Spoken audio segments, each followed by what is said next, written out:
At the Entrepreneurship Law Firm, we're all about helping people grow, protect, and profit from their business. So hence the 3 points are along those lines. From a grow perspective, one of the most common non-legal mistakes that I see people make on a regular basis is not having a niche.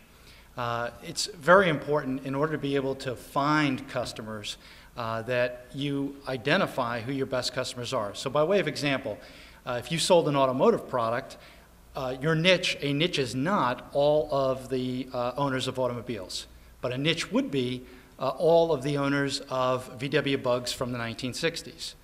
And this is very important because you have to be able to get to your market in a reasonable and cost-effective fashion, and you have to basically speak in the language that your market does.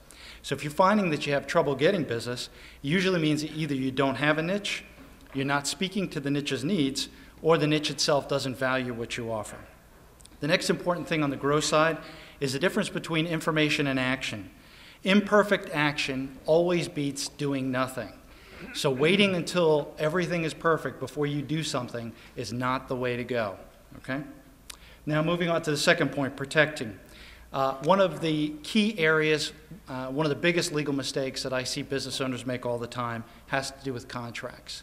Contracts are critical.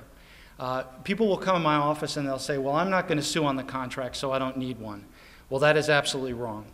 Contracts are all about expectations. It's all about writing down and getting firm and between two people exactly what each other expects of the contracting party. They have to be objective and specific. When you have a contract that discusses things in flowery language, that's useless. You have to know exactly what the people are going to do, when they're going to do it, and how much it's going to cost.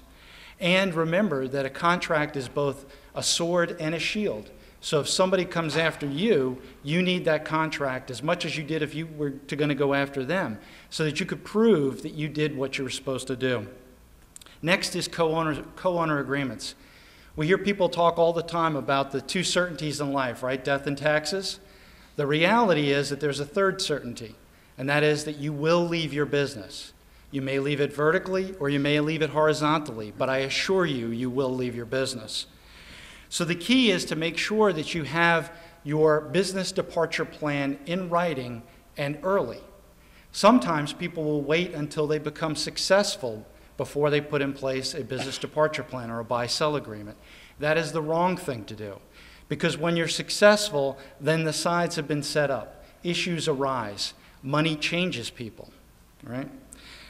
Now, the worst thing that can happen is not having a business succession plan or a buy-sell agreement, if you will, at all, because you'll find yourself in business with your partner's spouse, or worse, your partner's kids, right?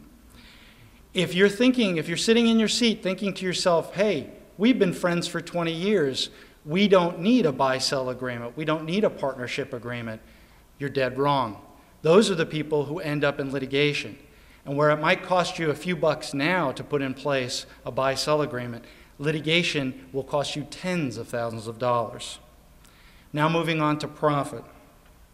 Every business provides two types of income, present income and future income. Present income is what you make, what you get on your K-1 statement, plus your salary out of the business.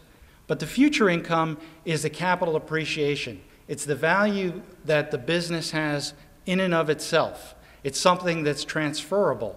And as a business owner, if you're putting risk or you're putting capital at risk to create a business, you should expect to be able to sell that business going forward. The Business Brokers of Florida recently did a study. This year they did a study of their data from 2005, 2006, and 2007. Of 72,500 businesses listed over that 3-year period, now this is the boom times, over that 3-year period, only 8,500 sold. That's 11.69% of all businesses that were listed for sale actually sold. So you've got to plan your departure ahead of time. And finally, if you want to hear more about the business-killing mistakes, we have a giveaway of the 10 business-killing legal mistakes. It's a book I wrote. Come and visit me over at the side there. Throw your card in the bin, and we'll put you in the drawing. Thank you.